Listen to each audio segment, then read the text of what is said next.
Brother Jonathan, or Brojo, as he shall henceforth be known, was the symbol for America that preceded Uncle Sam, or Unc Sam, as the kids might call him today. Brojo exists in a little pocket of time between the Revolutionary and Civil Wars when America was figuring out its identity in relation to the English. With this, I explore the idea of America embodied as a mascot or even like a brand, and how and why that's changed over the years.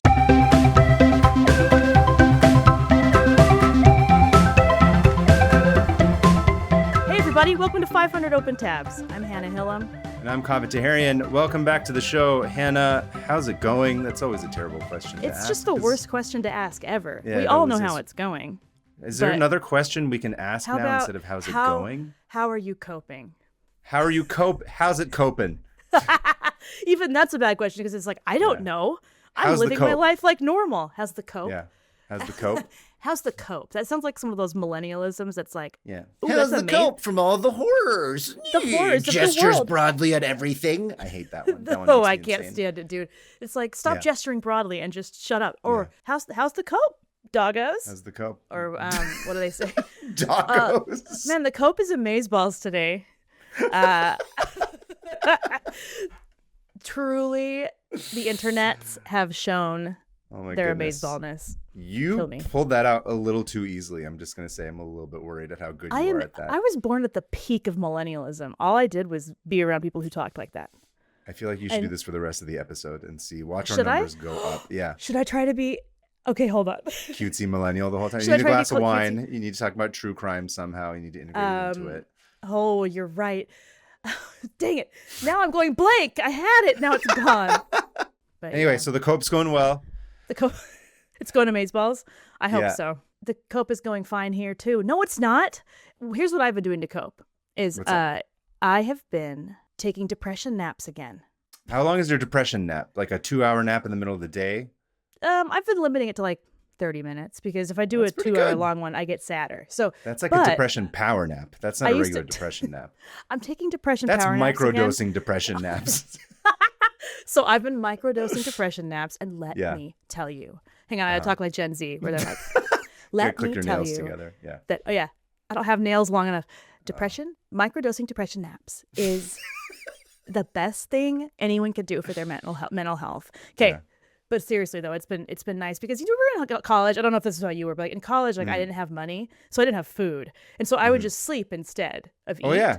Yeah, it's college. Like I'm Talk hungry. About like well into my late 30s. I'd be like, it's easier. It's cheaper for me to take a nap than it is to go get lunch. Yes, it's like and I've had eggs too many days in a row. Yes, I'll just sleep instead. 100%. I've been having spoonfuls of peanut butter for 2 weeks straight. I'm just gonna take a nap. So I used to just combine the I'm hungry and I'm depressed naps, and I've started doing that again, and it's kind of nice. Although I am eating now, so I have That's not. Good. But it's been nice to kind of just reset because like most of my time, it's like when it all just piles up and you're like, I'm gonna die. This is it. This is the end of me. I can feel my heart in my throat and I can't think straight. So then I'm just going to sleep. And it's actually kind of nice. And I read about it, and it's because we're in fight or flight. And sometimes part of that is that you just go to sleep. Yeah. So someone told me this. I have no idea if there's any bearing to it. I never looked into it, so this might be misinformation. But I heard someone say this, and I thought it was kind of cool. But they said that allegedly, if a samurai got news about something where they had to make a decision, the first thing they would do is take a nap. Dude. So that they would be like, okay, once I would take a nap, and then you wake up and then you're not all fight or flight freaking out, and then you have a calm head. I have no idea if there's any truth to that, but I always thought that was a cool thing. I think there is truth to that because I wake up feeling like I can actually make decisions. Like you're reset. Yeah, you're just Am I a okay, samurai? Cool. I think you are. Yeah, I think you're definitely. You're a Ronin, actually. I'm Ronin. Yeah. So I highly recommend just taking power naps when you feel overwhelmed. Depression samurai naps before you make any decisions. I am a depression samurai. I'm not just a one in the ranks. I'm leading the army of depression samurai. Anyway, should we get going, dude? Incredible. What do you have for me?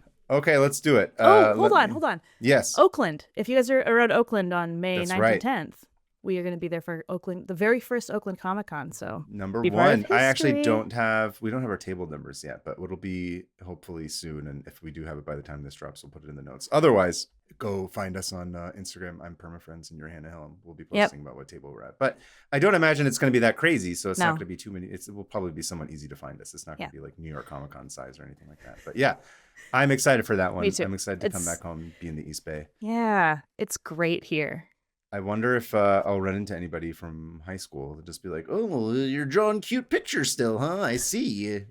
I'm in the Olympics. Yeah, literally multiple people that I went to high school with. Anyway, So- let's get going. On to the tab. So, as you know, Hannah, the Iranian diaspora has been getting psyoped through social media with various AI videos made by Americans, Israelis, and the IRGC. Everything's absurd. Yes, I'm very aware. Yep. Now, they're all awful and disgusting and immoral, and I hate all these war criminal pedophiles. And I hate you if you invest in AI because you're profiteering, but that's a whole story for another day. But, of course, it's still media and propaganda and symbolism. And there's a part of me that's always going to be watching society like from the outside, trying to observe and understand what's going on. And you know, I'll get into some of that later. But when I came across today's topic, I thought, as I always do, everything is a cycle. Humans never change. Yeah. And nationalism is idiotic. So today I'm going to be talking about a brother by the name of Jonathan. The tortoise? No. Wait, so did he die or did he not die? Was it a No, hoax? some tech bro did an extensive hoax. Ugh.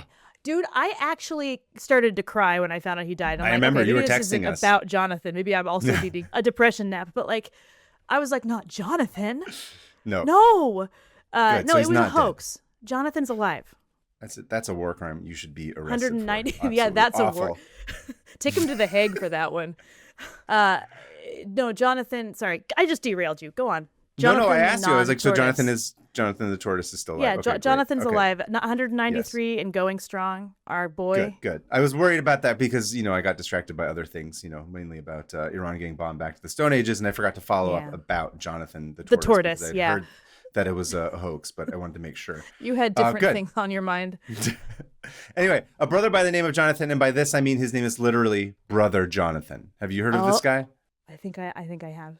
You do know Brother Jonathan. Here's the thing. It's also I've read about so many things that it all blends into one. So I don't know. Man, Actually. I've read about so many Shut up, things. shut up, I shut up, can't shut up. keep It's track not- of how smart I am and all the things I That know. is. Here's the funny thing about that. That is not an indication of being smart. That's an indication of not having an attention span and forgetting what I read last and just clicking on an open tab. Fair enough. Okay, well, Brother Jonathan, or Brojo, as he shall henceforth be known, Yes. was the symbol for America that preceded Uncle Sam, or Unc Sam, as the kids might call him today. Oh, Yep. I don't think Uncle Sam is Unc. I actually don't know what that means.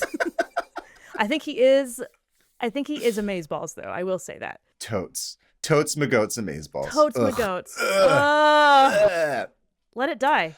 Yeah, but I die. So I Brojo did exists. I did a I thing did a today. thing. I made it to the thing. And it's like the worst tattoo you've ever seen. Like you shouldn't have done the thing. Or it's like visiting Brojo. the Eiffel Tower. We made it to the thing. The thing, it's like, I don't care. Okay. Our whole lives. Anyway, so Brojo exists in a little pocket of time between the Revolutionary and Civil Wars when America was figuring out its identity Whoa. in relation to the English, which now, if you remember from last year, I covered this theme in the Astor Place Riots episodes, but that was more in regards to the arts in general. Right. But Brojo, with this, I explore the idea of America embodied as a mascot or even like a brand, if you will, Whoa. and how and why that's changed over the years. Ooh, this is what I love. Let's do this. Yeah. Let me send you one of the pictures of him. If I can Is his find first where- name Brother?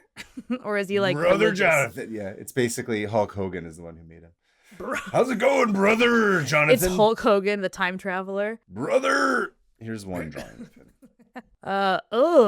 Okay. Spread eagle in this one. So for I was gonna say, shut your legs, Brother Jonathan. Close those thighs.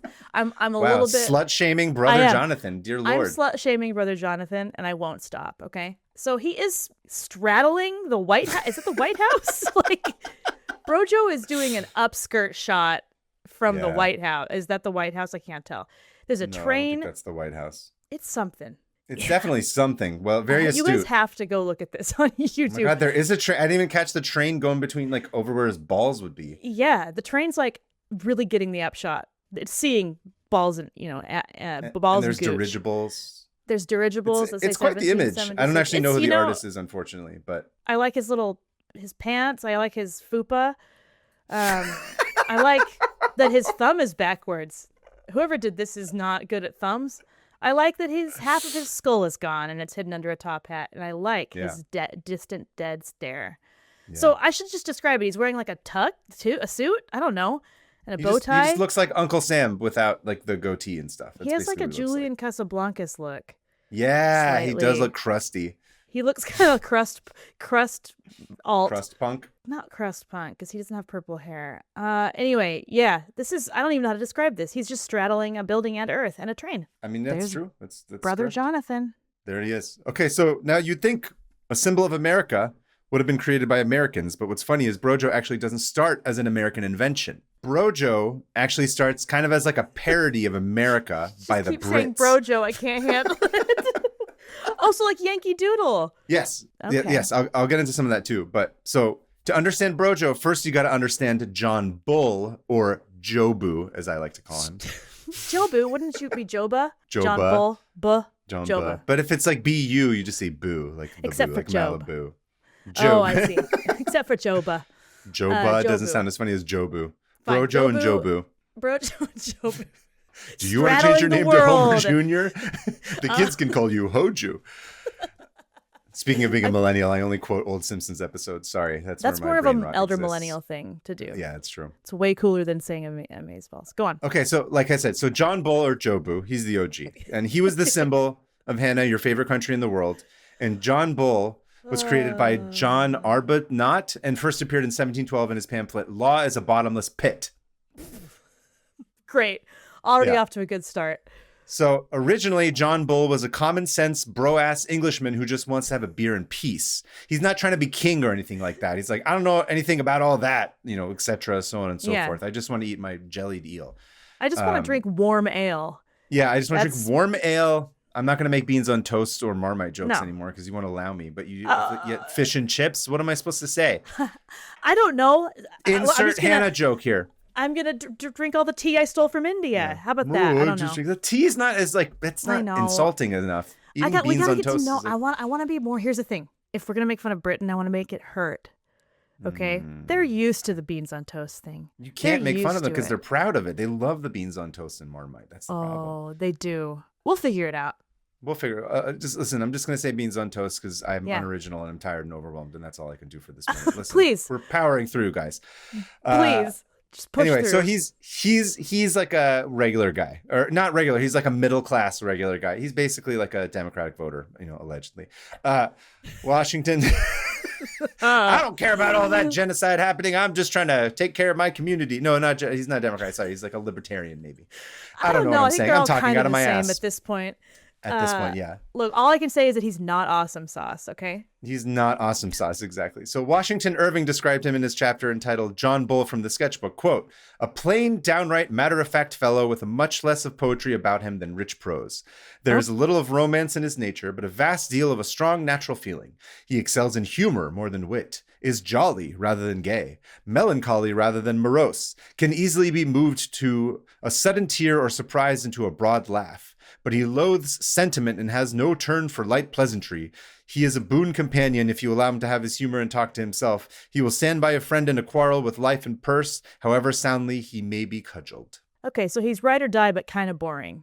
He's everything and nothing at the same time is what it sounds Yeah. like to me. It's like he's a contradiction of Fascinating. terms. Okay. Okay. So originally he was meant to be a jab at the typical member of the Whig Party in England, but over the years, representations of Jobu soon took on a life of their own. And there are political cartoons galore and satirical stories, all using Jobu as a symbol to criticize some aspect of power they were unhappy with. I love this kind now- of stuff.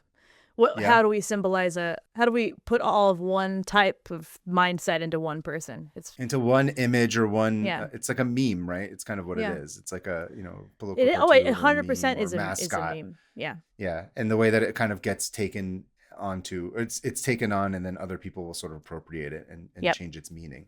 And own it. You see a or lot of whatever. that in the internet now, where it's like, Oh, yeah. is Pepe the Frog the one that was Yeah. first like meant to be kind of like goofy and funny, then it just became a total alt-right symbol? It was a cartoonist, and then the cartoonist did a comic where they killed Pepe the Frog and buried him in the yard in order to like reclaim like Pepe. I think it's kind of gone now, right? I mean, I don't know. To be fair, Yeah. I don't really go in a lot of alt-right forums, so I don't even see it. But It's a party over there. You should come. yeah, Did you hear me like shove that joke out of my mouth? It like felt wrong in every way. You should come. Yeah, come on, get on 4chan, guy. Guy? is 4chan? It is still around, right? 8chan? I don't know. It doesn't matter. I hate all of it. Yep. So There's some debate about its origins, but starting in the mid-17th century, Jonathan was first used as a derogatory term for Puritans and haters of the crown. I hate Puritans and the crown. What's that? What's my name? Hannah Hillam. The opposite. Hannah Hillam, right? Hi. You're Jonathan Hillam. So I guess the closest equivalent today would be sort of like, oh, that person's such like a Karen or like a Chad or whatever. And not necessarily like a one-to-one, but like the idea that a name represents a kind of person. Right. Like it's a monolith. Yes. So it's like, oh, that person's such a Jonathan. So out of this, for some reason, I'm not sure why it becomes Brother Jonathan, but Brother Jonathan bemes an insult to make fun of the colonial New Englanders. Yeah, because they'd call each other brother and sister. Oh, in the colonies? Yeah. Let's see. Puritans were all about like, we're all brothers and sisters. So like, did you ever read a Scarlet Letter? I don't believe I ever actually read it. No, I'm familiar with like the sort of broad strokes of it, but I never did read it. Yeah, Puritanism was it's very like Protestant in the way that it's like, we're all brothers and sisters, and that's what we call each other. And it's like, yeah, that's a very religious term. Okay, that makes sense. Thank you for filling in the gap. Yep. But it was used to make fun of New Englanders as like, it was meant to be like, oh, they're like podunk mud farmers and sheep rapists, that kind of thing. Such a good episode. But you know what? Here's what we do constantly. I'm derailing you. I'm going to be a little bit of you. We quote things at this point and never even say what they're from because we've done it so many times. So people it's like listening, simulacrum. It's no longer representative of the actual thing. It's taken on a life of its own. You can say sheep rapists and I'll laugh. Yeah, because you know that's what I'm talking from about. 30 Rock, everybody. Yeah. Okay. That's Jack Donaghy talking about the Murphys on his mom's side. His mom's side, yeah. Mud farmers and sheep rapists. This became the term for like Americans before America was actually designated as America, right? So just the colonies. Okay. Yeah. And while at the beginning Americans didn't like it, eventually they did what they do best, which is cultural appropriation. They're like, you know what? Yeah. We're gonna beat your asses for making us drink all that tea. We never liked tea, and now we have our own country because we're morally superior to you, and we did it without slaves or committing genocide. No, so we built the whole country with our own blood, sweat, and tears. Nobody else's. Our president doesn't wear their teeth in his mouth. Yeah. Yep. I was gonna say, don't forget that the Boston Tea Party, they were all dressed as Native Americans. Yes. Listen, there was I can't even. I did a thing. Okay. I did a thing. Let's see. Okay. So then from this, the kind of great meme wars begin. And while other characters like Yankee Doodle, like you mentioned earlier, and Lady Liberty, they also kind of proliferating around the same time. Brother Jonathan had that certain je ne sais quoi about him that made him feel more American, right? He was like the FUPA? Was it the was it the straddling the White House? I don't know. I mean, honestly, what are you saying right now that's different from this day and age at this particular moment in time? Straddling the White House with a FUPA feels very much... Yeah, with the FUPA? Yeah. Hey, where's the smut with him and Statue of Liberty Lady What's Liberty? The other millennial thing? No lies. I see. No lies told? Yeah, I don't know. How about like YOLO? What a throwback. We've lost our tens of listeners, and now we're down to sixes of listeners, like ones of listeners. Sixes. Anyway, so Brother Jonathan was a brash, dumb trickster and proud of it, not dissimilar from our boy Edwin Forrest, if you remember. Yeah. Oh, I remember him. Yeah. And while I didn't find any direct connection, I think he seemed to me, I'm realizing here that's like a lot of the kind of the vibe, if you will. It's also kind of like Tom Sawyer-y a little bit. Oh yeah. Okay. Like a mischievous ne'er-do-well countryman. Yeah, exactly. Okay. And of course, who's one of his first enemies? Who? I'm an Take idiot. A guess. The devil. I don't know. John Bull. Sorry. You'd think I would follow along, but I'm not. I'm still thinking about the FUPA on that man. FUPA. John Bull's also got a FUPA. Don't worry. Good. So now his main enemy is the Englishman, John. The Englishman's exactly equivalent. Wow, this is such a mediocrity war, like a war between two mediocre dudes. Between two FUPAs. I love that Zach Galifianakis show Between Two FUPAs. I got to be one of the FUPAs once. No, anyway, so they're like, oh, John Bull, or like John Bullshit. So I'm gonna send you a couple of cartoons that you can look at and describe. They're pretty funny. Oh wow, yeah. Man, I love old political cartoons. They're so convoluted. They are. Oh, don't force me to take it. Okay, so first of all, we got Brother Jonathan, and he is dumping a flagon of something down the John Bull's throat. It's apparently whatchamacallit. It's a fermented pear juice is what they've, according to the articles that I found. Gross. Okay. And he says, oh, don't force me to take it, Brother Jonathan. Give me Holland, gin, French brandy, anything but this. Did Yankee Perry, it already fiddled me. What? I can barely read this. He says, take it, Johnny. Take it, I say. Why can't you take it? It will mend your morals and your manners too, friend Johnny. Plague on you, you shall swallow it. So he is force feeding this man pear. He's like waterboarding him. Yeah, fermented pear boarding him with Dick Cheney probably had this hung up in his house. He's probably got it in hell. So this is, I just like watching this guy dump. It feels like this guy deserves it, right? Yeah, it makes me, it makes you, which is rare, more and more rare these days, but just being like, yeah, America, like proud to be American. Yeah. This is from 1813, and the illustrator is apparently Amos Doolittle. I don't know. What a these name! Are like fake names, yeah. Okay, so and there's ships in the background too. I think that's like in the middle. It's supposed to be like depicting the Revolutionary War. Yeah. Oh, and also the Englishman has a red coat on, and nothing else is colored except for the red coat because you can't leave that out. And he's got the Anakin. He has Skywalker, the Anakin braid. The Anakin braid in the background. So whereas Brother Jonathan has a big, long, luscious polygamist braid that goes down all the way down his back. Good for him. Oh, yeah, you're right. That is a really long braid. He's got a sister wife braid. He does. Okay, so then here's another one by, all I can find is his name's W. Charles. Okay. And it depicts a boxing match. I thought you'd like this one a lot. What? All right. This image is incredible. Oh, I love this so much. Okay. A boxing match or another bloody nose for John Bull. And it is literally John Bull wearing the king's crown and just spewing blood out of his nose. And he has a black eye. Faucet. It looks like a faucet of blood coming out of his nose. It's like a faucet of blood. And he's like, oh, and his eye is black and he's just bleeding all over the place while Brother Jonathan is just like in boxing position, like ready to knock him out again. This is amazing. You should read the, there's bubbles here too. Not bubbles, it's text. John Bull says, stop, Brother Jonathan, or I shall fall with lots of blood. I thought to have been too heavy for you, but I must acknowledge your superior skill. 2 blows to my 1, and so well directed too. Mercy, mercy on me. How does this happen? And then Brother Jonathan says, Johnny, you thought yourself a boxer, did you? I'll let you know we are an enterprising nation and ready to meet you with equal force any day. I mean, man. We love our enterprise software. I do. And our spaceships. Yeah. I do feel pride looking at this, but I don't think it's American pride. It's the pride that I'd feel if any monarch bled out of his nose.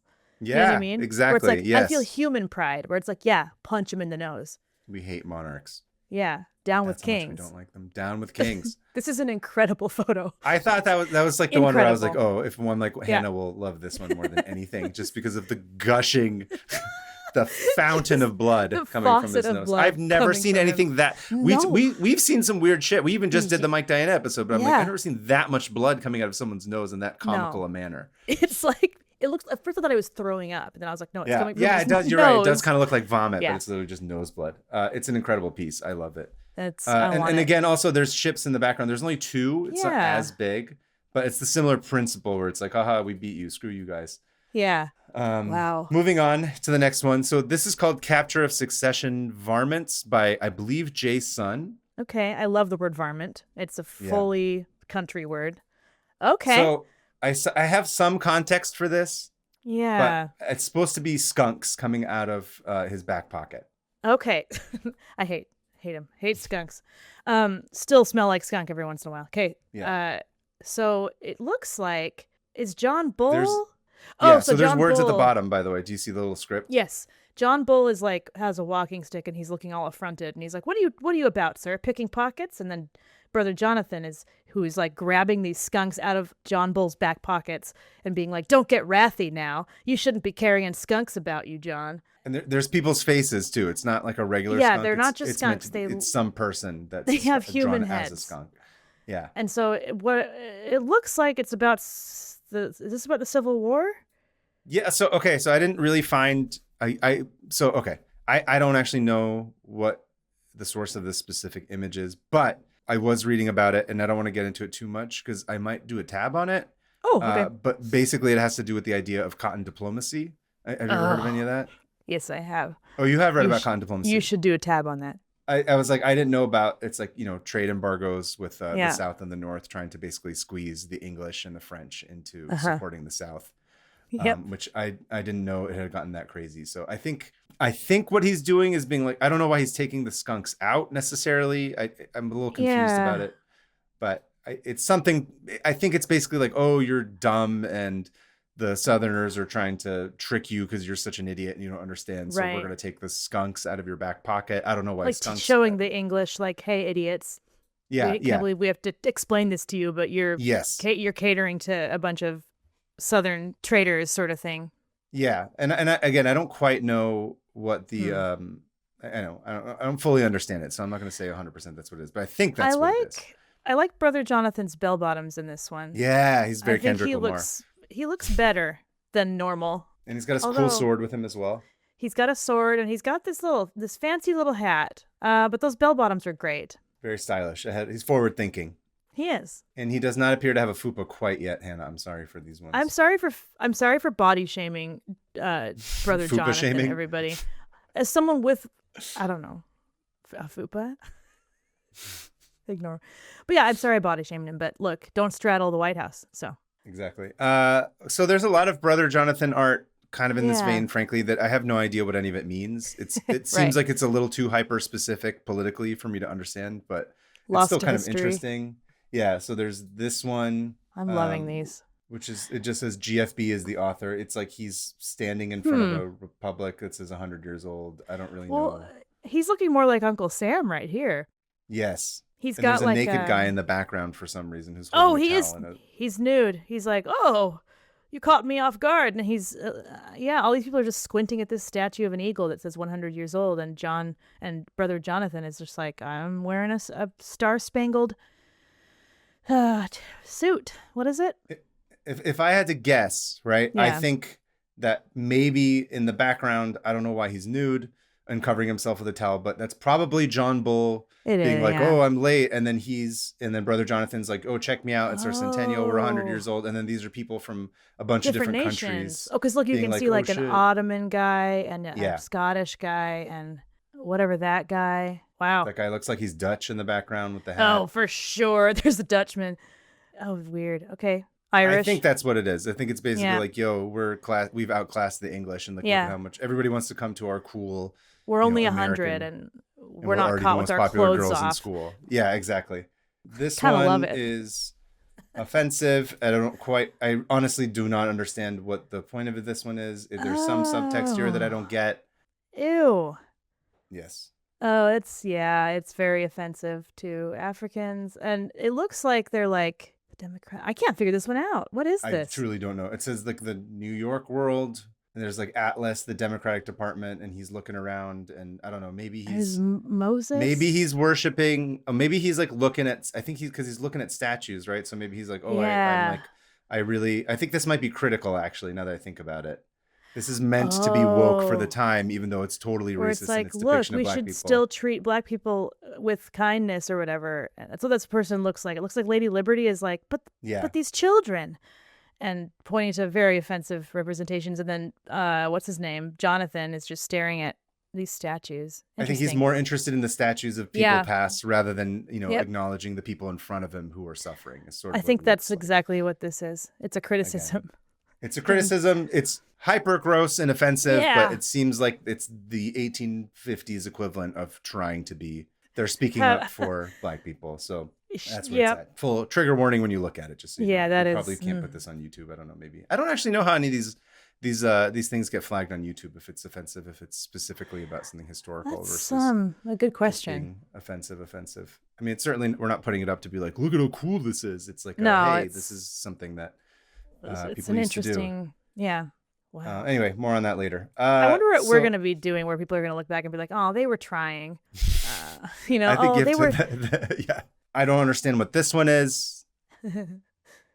A badly used bird. What? Okay. Okay, I'm trying to absorb. Why are there pants on the wall? Pomeroy's seat. So there's some what looks like jeans on a picture on the wall. I need a minute. Jeans. What is this? Oh look, those are the cream jeans. The national cream jeans kept at the Smithsonian. Okay, so just the subtitle or sorry, the caption says, go for it. It says, a badly used bird, Brother Jonathan to his bird of freedom. Wall, I swow. What? Well, I swow. Like, I swear. You're having a pretty darned bad time of it, aren't you, Baldy? What with Mormons, Indians, credit mobilier, and general dishonesty? It is a wonder you're not dead. Nothing but your remarkably strong constitution has saved you. Okay. Look at that signature, too. It's probably beautiful. The 1860s if they're yelling about Mormons. Credit mobility. Wow. And general dishonesty. And so then the bird is like, has it's no. An eagle. It's an eagle, and it's like bandaged up, and it has just these huge thighs, like luscious bare thighs. Long legs for an eagle. And it's kind of plucked. It's plucked, and it's got its foot wrapped in a bandage that said credit mobilier. Mobilier? I have no idea. It seems like they're criticizing America, and they're like, oh, it's a good thing you got a constitution because, Mormons and Indians are going to take over otherwise. I don't quite understand where this lies on the political spectrum. I'm not sure. I'm like, what? This is just based on my knowledge of the time. I think it's like Buchanan, whatever he stood for, because he was all about like, I don't know.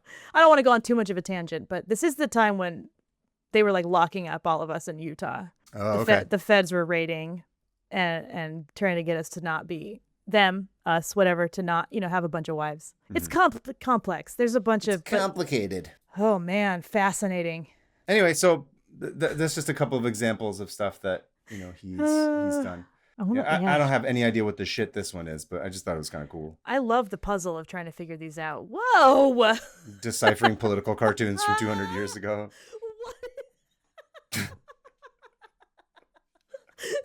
Well, it looks like the most menacing moon known to man. I don't even think it's a moon, but it's a face that's like grimacing, and there's people all over it and dancing around it. And there's a dog with a top hat who's dancing on a devil with Brother Jonathan. It looks like a bat.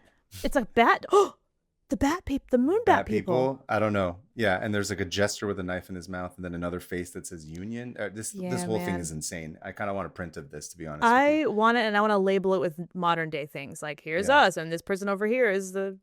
I don't know. I have absolutely no idea what this is supposed to mean. The imagery makes no sense. Where to start? I just love the face. It's fun, on the moon. but I don't understand the political sort of part of it. But other than the fact that it says Union on the head of one of them. Right. That's the only thing that sort of makes me think that it's a political cartoon of some sort. But otherwise, absolutely no sense. It looks like a party, whatever it is. Yeah, it looks like fun. It's a good time. Anyway, so that's all happening. But by the 1850s.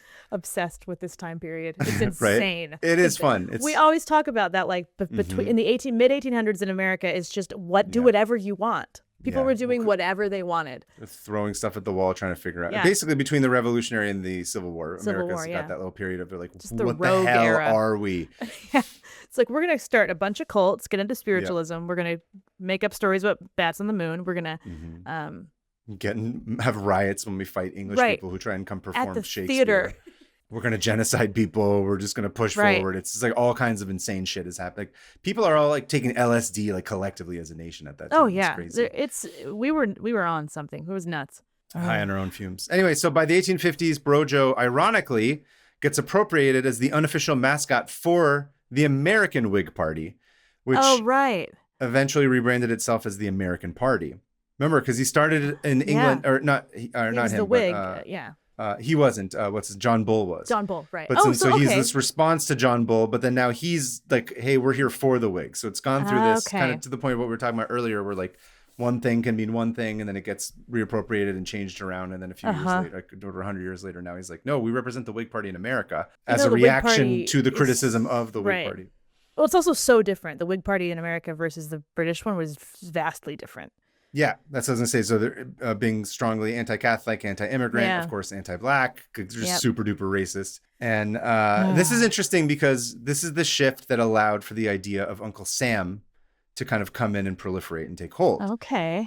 And his legend had been growing since the War of 1812 when a meat packer named Samuel Wilson cut a deal with the American military to supply beef packed in barrels to the troops. Oh, now, okay. So he kind of gained a reputation. People were like, oh, that guy Sam is cool. He's really awesome. He's Uncle Sam. And I can't find the source of this, and I couldn't find the cartoon. But allegedly in 1835, Brother Jonathan made a reference to Uncle Sam in some political cartoon. So basically being like, there's this other person that is Uncle Sam that is not Brother Jonathan. They're two separate entities. And this is significant because it planted the seed for what would eventually become a split in the American mascot branding. This is crazy to me. Right? Brother Jonathan was the country to have branding. That's the thing about this country is that we're young enough to be like, how are we going to shape ourselves on the world stage in a way that we can even remember like 200 years later? It's crazy to me. Yeah. So basically what it said was Brother Jonathan represents like the common man or just like the country itself. Yeah. Right. Whereas Uncle Sam was poised then to represent the federal government. Okay. Right. That makes sense. Because the idea of the federal government during the Civil War becomes like the huge, obviously, thing that everyone's fighting about. And so in 1852, the first drawn version of Uncle Sam appeared in the New York Lantern. And I believe the first drawing. So it's not Uncle Sam exactly in the way that we know it quite yet, but Collins and Cunard. Oh, so the Cunard line. It's like Collins. It's like a boat. Oh yeah, ships. Cunard is the shipping magnate, raising the wind on both sides. Okay, so it looks like just some people blowing ships around with their mouths in a bucket. Oh yeah, there's Uncle Sam looking haggard, rough. He's looking rough. He's not looking good. Honestly, that Uncle Sam right there is exactly how I feel right now. Yeah. Okay. Just watching the world fall apart, haggard. So this is actually that was my next point. So Uncle Sam starts to borrow looks from Brother Jonathan, and the theory goes that by the time Lincoln wins the war, after that, Uncle Sam starts being portrayed more as like a lanky guy who's rocking like the mustacheless beard. It's sort of in the image of Lincoln. It's a Lincoln, like a Lincoln with a white beard. Yeah, a Link-alike, look-alike, Lincoln. Link-alike. So this is what's fascinating to me is by this point, America had gone through a literal civil war. Yeah. And they were deeply split and everyone's kind of traumatized and they don't really know what to do. And they're trying to pick up the pieces. And suddenly the image of this like young whippersnapper thumbing his nose at the fat ass John Bull, who's like, going around getting into trouble, no longer seemed to resonate with people. The country had grown some white hairs. So its national symbol should reflect that. We're not in our teenage era anymore. Yeah, exactly. That was the first big growing pain that America, in terms of having to face itself, had to go through. Man, what a growing pain. A whole civil war. Yeah. Tens of or hundreds of million or what? How many people died in that? A ton. A lot. Hundreds of thousands. Anyway. Yeah, I don't remember the exact number, but a lot of people died at the hands of one another, other Americans. Each other. Yeah. It's wild because like that was such a split in our country that there's still a split. Like like people who aren't from here, like I don't know if they realize that like there is still a north-south cultural split and like a rivalry and some bad blood that like I remember when I went out to the sticks in Georgia, like we were driving around and I was like, oh, it's still the Confederacy out here. Like there were no American flags. They were Confederate flags. And I'm like, I want to go. Only. I'd like to go home, please. I felt anyway, it's just fascinating that that's how long it takes. And maybe it's good to remember this right now because of what we're seeing in the rest of the world. But these kind of conflicts take hundreds of years to recover from. Yeah. Whether it's a genocide or a civil war, like it's not just done when it's done. It's generations. Or sometimes they never even recover. Right. They just are permanently split. Right. And then you split the country in two. Yeah. Or exactly. three. Or three. Jeez. So from here on out, Brother Jonathan starts to kind of fade away and Uncle Sam kind of takes the mantle for a while. And funny enough, this also kind of happens to John Bull. I didn't want to get too much into John Bull necessarily because the tab wasn't about him, but he does end up becoming like a broader symbol of England herself, as he's often portrayed with like wearing the Union Jack as like a vest. Oh. Cute. Fun fact, there's an Egyptian artist named Yaqub Sanu who worked under the pen name Abu Nadara, and he starts making a bunch of comics portraying John Bull as a fat drunk asshole who goes around lying and stealing everything. I need to see this. Here's one of the images. I think this is what it was. I don't speak Arabic, so it's hard to know exactly what it was, but oh wow, this is amazing. Yeah, he's just this Englishman drunk, just walking around taking what he wants. This is incredible. Yeah. That is honestly exactly how the rest of the world saw England at the time. Yeah. A very accurate caricature. Yet another one that I might TBD. We'll see if I can find enough about him to do a tab on him here. This guy sounds he's kind fascinating. of an interesting guy. Yeah, I just kind of glanced at it a little bit, but that's something I might go into later. I've never seen political cartoons from non-English speaking like it's one of those things you just don't see because either they're not talked about or this is cool. It's cool to see like an Arabic political cartoon. Yeah, specifically against the English, which I love. Yeah. It's a little bit healing. It's very metal. It's very cool. Yeah.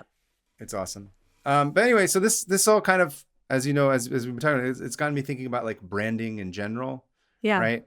Because like even Uncle Sam to me feels like a mascot of Days Gone. Like it's not really the guy anymore. Like even like people like to parody Rosie the Riveter, but that's again, it's like a throwback. It's a throwback. There's the It's vintage. Eagle. It's none of that shit. Like there is no real representative. But honestly, I hate to say this.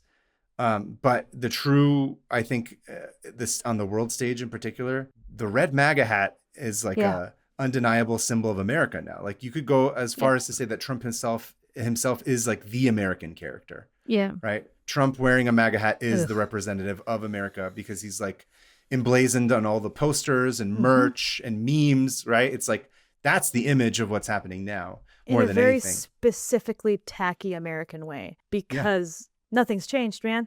That's what you were saying in the beginning. It's just our rebrand is this idiot in a hat. Right, which is funny because he's brought us back 200 years in more ways than one. He's also like he's literally, you could say that he's Brother Jonathan, being like sticking his thumb, at everybody, or sorry, doing all this and like causing trouble and chaos. But he's also this like billionaire who's also the president and a sociopath. So it's like this weird paradox. Right. You're right. He's a clown. He's a clown. I don't want to insult clowns. He is a man. Well, how do I even riff it? Let's go. Let's he talk is through the it. Expected. He is exactly what I would expect to be a representative of America, especially after the 20th century. He is a direct result of where we started from and where we ended in this hyper-capitalistic, flashy, tacky, money, like money obsessed warmonger. Yeah. Fake, fully fake. Like we don't. I always talk. Here I go. So I always talk about how America, like the problem with white people. One is that there's hashtag not all white people. Not all white. But the thing is that like 200 years ago, we're a new nation. We don't care where you come from. If you're white, you're going to become this new culture. You get rid of all your other cultures and you become one under the banner of whiteness, which is so gross. And that is literally what we're seeing. It's rotting away right now. We're watching the facade of this culture we forced on every immigrant who came into this country. And now we're wielding under that flag of whiteness against everyone else because that's our identity as Americans, is that that was pushed into us. And you look at Trump and the fake tan and everything is just this like silly, stupid little emperor over a nation that floundered its way. This is maybe too rude. I don't know. You know what? It's not. Floundered its way through genocide. And what someone said, was it the leader of China just said that we've only been not at war for 16 years of our existence?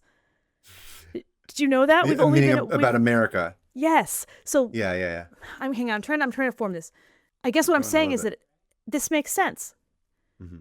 When you take away that facade that we built of like this melting pot, and to the point where melting pot turned into something literal, like we are all one white, and that's our culture, and no one can be anything else. So everyone that comes in has to become part of the mass white. Get white yoinked. What did we make up last time? Yeah, white yoink. Get white yoinked. The old white yoink. Doesn't matter who you are, you're gonna get white yoinked. And so like 200 years of this, of course, we have this rotting, decrepit, nasty, horrible little representation of our country that's just gasping for air right now. And it's in the form of a red hat, and it's throwing a tantrum, and it's throwing a fit because it was never built on anything but genocide and violence. What do you expect? It's going to go out with genocide and violence. That's all. That's all. The American idea of whiteness is a curse on this whole world. It might kill all of us. And I hate Trump so much. Edit that out. Hot take. I just think that we're rotting from the inside out, and Trump is the visual representation of that. But it's interesting that he exists because there's always like political cartoons about their leaders, right? But like within our own generation, I can't think of somebody who's in both embodies the kind of meme political branding of it as much as he's also the president, right? That's the thing where it's like, of course, that's where we are right now. Why did we ever think we'd be anywhere else? The Obama thing, it was like there was the hope poster that became like the meme. But it was never like Obama himself wasn't really like a meme, right? Clinton definitely wasn't a meme. George Bush was like a punching bag where we all made fun of him as we should have. Deservedly. But he was a dipshit. But he wasn't like the symbol. I was just being a president. I didn't know what I was doing. I just like to paint. Everyone's like, I miss George Bush. I was like, the war criminal George Bush? Are we talking about the same one? Yeah. But I mean, but he was like a person that we all, everybody made fun of in the press. But he wasn't necessarily seen as like the symbol of America by Americans. Right. Which is what's interesting. It's like Clinton wasn't, none of this, at least not within my lifetime. I can't go back all the way, but like, it's interesting that the thing that he does is sort of like all the terrible things he does is rewarded, and it's sort of reinforced through the political cartoon. It's just sort of the personality across social media and across cartoons and across memes and all that kind of shit. Like, I mean, it's not on accident. The thing is that what we're not used to in America is cult of personality in the way that we see it in other countries. So like what we're seeing right now is the formation of a cult of personality that is, whether or not from both sides, left and right, we're all putting America on this man because he has so consumed us in every way, in every facet of our media and lives and everything, that it's who we are now. Yeah. Sorry, go ahead. So that's so embarrassing. Yeah, very much so. And the other thing that I think is really interesting about this moment is the way, I've talked a lot about the AI slop, the slopaganda, as I keep calling it. That's what it is. And of course, there's the stuff that, some of the monarchists have used, or some, Israeli accounts are using, or Americans are using. But then there's also the IRGC's slopaganda that they put out. And these are really, if you you probably haven't seen them because, again, you're not getting psyoped like I am as an Iranian American. Are you talking to me? No, I'm talking about the audience. Okay, the audience I was going to say, all I'm seeing is I send them to you half the time. And I'm like, look at this shit that showed up in my feed. Dude, the Lego one, it's just like... Yes, that's what I want to talk about. So it's basically like these AI videos of people in the administration as Lego characters, like screwing everything up while like a diss track plays over it. And it's very bizarre. A slightly well-written diss track. It's weirdly really effective. Like it's as a propaganda tool. And it's... Because the Lego thing in particular is what fascinates me, because the thing with AI is that it looks really bad when it's realistic stuff, but something like Lego animation looks like a perfect encapsulation of the Lego. It just looks like the Lego movie. It looks, you can't really discern it. Is making those knows exactly what they're doing. Right. They have it dialed in. Like, I watched that video like 3 times because I was like, what is the combination of hip hop, like a hip hop diss track by like an Iranian general who looks like a Lego man, broke my brain in so many ways. I was like, that's what I'm saying. So it's like weaponizing the idea of ourselves as Americans against us. Yeah. Right. Ooh. And it's like that's effectively what they're trying to do. Right. They're trying to use the language and the visuals and the sort of Michael Bay-ness, if you will, of like blowing stuff up and everything's intense and like being, zero-sum game, winner at all costs. They're playing by our rules. They're playing by our rules, exactly, which is what makes those videos so fascinating to me to watch. They know what we look at. They know how we like to see stories play out. But we don't see ourselves as this way, which is what's so fascinating about it. Is that like another culture can be like, no, this is who you guys are, and we're going to use that against you in a way that like it's the opposite of what you would do otherwise, which is to try and manipulate people with deep fakes into thinking that like one politician said something or another. It's actually the opposite, being like, no, this is straight up propaganda, but like tell me where this propaganda is wrong in terms of how you feel emotionally, which is what makes it so dangerous. Yeah. Right. Is that like they've tapped into the exact thing that so many people are frustrated by. Unfortunately, it's made by, the other genocidal pedophilic maniacs who run Iran. Yes. Don't fall for that either. Because I keep seeing my leftist friends being like, wow, I'm like kind of into this. Like, no. They're also bad. Yes. Sorry, I'm getting very fired up. You brought me another good one. You brought me another good tab. But what I'm saying is like this is kind of what I'm talking about when I'm talking about like we're all being psyoped, right? Yeah. Is that like this kind of shit is happening nonstop and they're getting better and better at it. It's not just because the technology's gotten better, but it's also like the intent has become sharper and more specific. And it's like really attacking, in this case, the split between people who are insane and support like a, madness of King George kind of thing versus people who are like, this is terrible, and feel like we have no party or, opposition force that's actually trying to stand up to it in any meaningful way. And they're basically like, pushing in on that. And they're using iconography of like Lego and like movies and like diss tracks to sort of do it in a way to split people apart. It's really like, it's insane. And political cartoons were the thing, right? In the 1800s, especially, and like early, even into like the 1900s. But because we've shifted everything online into social media, like I feel like that's the modern day equivalent of what that would be. And it's a similar thing to me, where like this started as one representation as like an insult, but then it's sort of being reappropriated and then fed back to you, sort of the way that the John Bull and Brother Jonathan thing was going to go back and forth between these different countries and people taking these symbols and this imagery and using it to their own political will. So anyway, I don't really have like a conclusion necessarily. I just sort of noticed a parallel between those. Maybe it's a little bit too big brain in terms of like of a reach. No, that's sort of what I was. Go ahead. Go on. No, finish.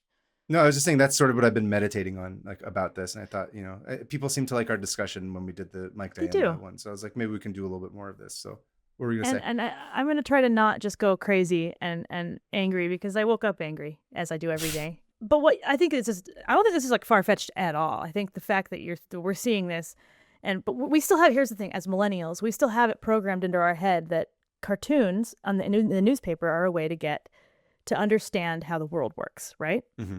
Yeah. That's what cartoonists, that's what our job is to deliver an idea to somebody in a way that it can work for someone who's 6 and someone who's 90 or whatever. Yeah, exactly. Yeah.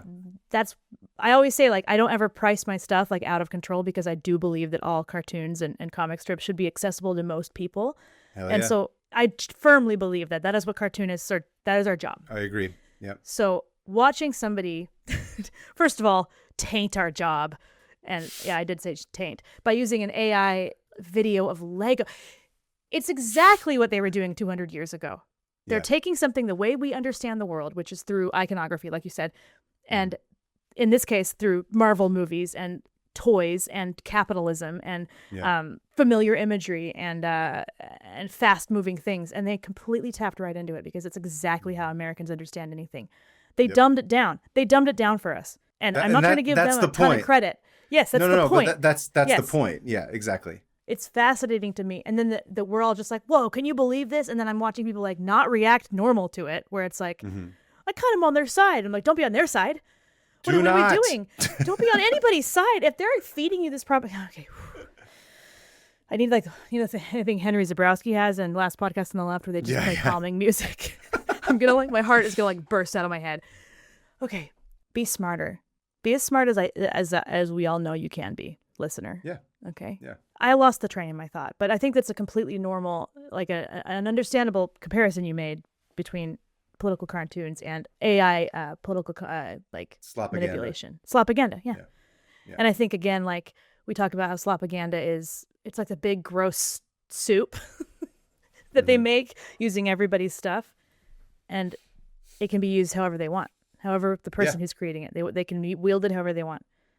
That wasn't very concise, but no, but this is what we've been warning about for a long time. It's not just the idea that like you're going to be able to use this as a way to replace artists. It's also that like you're actually putting the power of what an artist can do into the hands of some of the most corrupt governments in the entire world, and they're using it in conjunction with social media to essentially like psyops. That's what they're doing. Making this for you. And they are funneling different things into different algorithms. And this is not just some fun thing that showed up out of nowhere. Yeah. Those are just the ones that I'm seeing too. Who knows what other kind of shit that people are seeing that I have no idea about. I have no idea what other people see. I see a lot of that. I see a little bit every once in a while. I have like Trump and Netanyahu like standing triumphantly wearing like armor. And I'm like, ew. Yeah. You guys aren't even good at this. Yeah. And so just to put a button on this, if you are invested in AI and you are, I don't know what your stance is on the war with Iran, but you're a war profiteer, and I don't respect you. And I think if you believe in anything, you should pull your money out, because that's all that's happening, because everyone is using this at this point, and they're all using it to weaponize us against each other. And it's disgusting and gross, and it's morally reprehensible, and eat shit. Yeah. 100% agree. And also, this isn't just some digital thing. People are dying. Yeah. A lot of people are going to die and have died because of this. So don't just, you said it beautifully. I have nothing else to add. Thank you. That's my tab. Love it. About Brother Jonathan and Slopaganda Lego Pro IRGC videos and how you can connect the two. I'm glad you did this one because I think when it's happening, we don't realize it. A lot of people don't realize. I think we do because we're like, oh, cool, our jobs are being taken left and right. And also, what are they doing now with whatever this, we've been seeing it. But a lot of people, it's like the boiling frog or whatever it is, where it's like it all becomes normal. But we do need to stop and look around at how crazy everything's become in just 2 years. 2 to 3 years ago, this was absolutely not happening. And you have to stop and take a breath and take a beat and just look at where we've come from. I don't know. It's supercharged. And I apologize for all the endless rants I just went on, but why? I worry that they were just kind of like me yelling about stuff, but it's fine. What it boils down to is what you said. If you have any integrity at all, you would not support this AI. All right. How do you want to close your tab? How should I close my tab? I don't even know. It should be like a gushing bloody nose, ooh, like a faucet nose blood. We're going to punch John Bull in the face. So it's going to be like and then like dripping. Gushing blood. Poor Love Alyssa. We used to just do one sound effect. Now we're like, do a whole scene, Alyssa. Multiples. Okay, you're going to count me down, but then don't make sound effects where the sound effects are supposed to go so that Alyssa's work doesn't get overshadowed. Okay, I will be silent. All right? Okay, yeah. Ready? 3, 2, 1. Okay. And they're closed. Moving on to listener emails. Hannah, you're up. I'm up. All right. So this is from Sean from Utah. And Sean has written in before. So I don't know. I don't think it's my husband, but it could be. Just kidding. Okay. Just doing it to be nice. He's like, never listened to the show, but I hear it from the other room a lot. No, just kidding. Okay. So Sean from Utah says, hello again, Hannah, Kaveh, and Alyssa. Kaveh reading my last tab made me realize just how disorganized and scatterbrained my writing tends to be. So, oops, and sorry for that. I'm glad you guys agree that Sean is the correct way to spell it, S-E-A-N. Yeah. Although I am both flattered and embarrassed that you guys are convinced I am an AI birthed by the podcast. Do you remember saying that? I don't remember any of this. No. When was this from? He wrote in, but he is super into reading about like Iranian folklore and stuff, but he lives in Utah and his name is Sean, so it's like an AI from our podcast. This is from last season probably. Yeah, right? I think. Yeah, okay. You were like, it was last week and we just don't remember because we just associate all the time. Look, I gotta watch more Lego videos. Yeah, exactly. IRGC. It's what I have to wake up and have my spoon-fed IRGC Slopaganda Lego video, please. Yeah. I watched The Thing. Sorry, continue. I watched it. Amazeballs. Awesome sauce. I mean, I guess I get it. I do write weirdly. No, that's not what we were saying. This is totally fine. It doesn't matter. Anyways, I've got a much shorter... Stop apologizing. I got a much shorter tab for this one, and apologies to how long the last one was. Stop. Boba. Forget about it. Yeah. Seriously, I loved it. I find I keep coming back to this as a mini hyperfixation of mine. The recent archaeological discovery, only made in 2022, of the Berenike Buddha. I actually don't know how to pronounce Berenike. No, either. I'm always fascinated when we find evidence of cross-cultural exchange in ancient history, especially since we often don't think about it. Mm-hmm. This particular discovery was a finely carved 2,000-year-old statue of the Buddha found in Egypt, of all places, in the old coastal port town of Berenike on the Red Sea. This is currently one of the oldest Buddhist statues found west of Afghanistan, and I think it might be the oldest found in Africa. Now, we have already known for centuries that Greeks and Romans traded with India and beyond, utilizing Red Sea ports in Egypt. We even have found Roman coins and products in India, Vietnam, and occasionally China, as well as Indian products in Rome. However, the exchange of ideas, especially into the Roman world, was largely unknown, and this Buddha statue gives us a tantalizing glimpse of that. To add on to this interesting find, the statue was found as an offering in a local temple dedicated to the Egyptian goddess Isis. Oh. What's even more fascinating is that it is not imported from South Asia. It was made from stone sourced near Istanbul, Turkey, and was probably carved locally in Egypt. Whoa. While we are not sure what significance this might have had as an offering to Isis, we can at least assume that there was a Buddhist customer base made up of Indian traders who lived in Egypt and Indian artists who were able to make these utilizing Buddhist artistic conventions. We have also found Sanskrit inscriptions in Berenike as well as other small statue fragments of other Buddhas, so this certainly was a sizable community. I just find it really cool to think in the Roman period you had Indian Buddhists in Egypt making offerings to ancient Egyptian deities. I think it's especially cool since we usually only think of the Roman Empire being just some monocultural entity, rather than a diverse world of beliefs, cultures, and languages. There's still so much to learn about this find, and I'm really curious what else we might learn in the coming years. Anyways, wishing you guys a good Christmas, New Year's, and Yalda from out in Utah. Keep it. This is from Christmas. Sorry. Emails from a little while ago. Yeah. Keep it from Josie, Sean. Sorry. Keep it, Josie. Keep it, Josie. Look Sean. at Sean echoing the themes of what we were talking about earlier unintentionally. I know. That was cool. That was cool. Thank you, Sean. You did not write too long. What I like about Sean's emails, Sean from Utah's emails, is that they're very concise. Yeah. In that it's like, oh yeah, here's the meaning behind it. Here's what I like reading about. Here's what I think is cool. Straight to the point. It's cool. Bam. Perfect tab. Love it. Perfect email. Even though you are an AI invented by us. Yeah, if you guys want to write in, you just write into 500. Sorry, my brain broke for a second. 500opentabs@gmail.com. That's 500. Let us know your tab. Follow us there. Yeah, you can also send us a voice memo too. We like those as well. And if you want to go on our Discord, we have one. We also have a YouTube that you can watch videos of us reacting Subscribe. to. Especially this episode, because I looked at a lot of old cartoons, and you got to see that fupa for yourself, okay? There's nothing compares. So you can also follow me at Hannah Hillam on everything, and Kaveh. I'm PermaFriends on Instagram and Taherian on Blue Sky. We will both be at Oakland Comic Con the weekend of May 9th and 10th. Please come to the inaugural Oakland Comic Con and represent the East Bay and give those tech bros something to be scared of, because we make things with our hands. Because we are real artists who don't make slopaganda. No, exactly. And it is I make old school propaganda. Yes. Like with my hands. I don't use the computer to make my propaganda. I put my own brain into it, and I make... Exactly. I don't know. I was going to say it's an act of resistance to support artists and an act of resistance to actually create art. So don't just come, but like make something, even if it's just coloring. Like just do something with your hands. It's how we fight even a little bit against the AI slopaganda. And the fascists. I agree. And the fascists. Make things with your hands. Yeah. See people in person. Tell people you love them face to face. And of course, that's all you can do. Keep the people of Iran in your hearts. God knows at the time of this recording. Who knows what will happen by the time this episode releases? But who knows? Anyway, thank you guys for listening.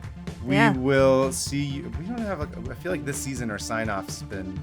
You know what? That's okay. We don't have to be funny. We don't have to be funny right now because we were funny earlier, and now we can just we were funny earlier. Connect to each other, make art, keep making art. Keep making art, connect with each other, keep the people of your own in your hearts. Thank you guys for listening. We'll see you next week. Yeah, bye.